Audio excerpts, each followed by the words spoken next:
Deməli, amonyakın sintezi reaksiyasında qırılan və əmələ gələn rabitələri müəyyən edəcəyik.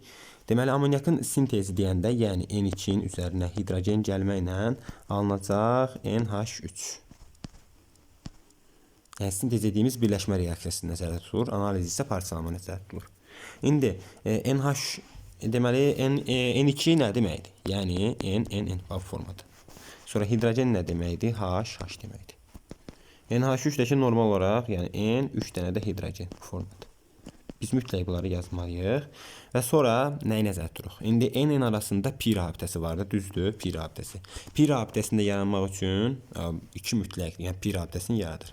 Bax, buraya yazıram qırılan, burada yazıram əmələ gələn. Deməli, qırılanların içərisində, yəni qırılan budur da, ikisi, azotdan hidrogen. 2 var, pi rabitəsi yaradır. Sonra hidrogen, yəni SS elementi. Düzdür? Yəni 5, 2, 5.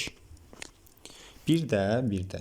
Deməli, azotda pi rabitəsinə yanaşı, yəni bu pi rabitəsini yaratdı. Bir də var sigma rabitəsi. Sigma rabitəsi də yenə PP arasında yarandı da.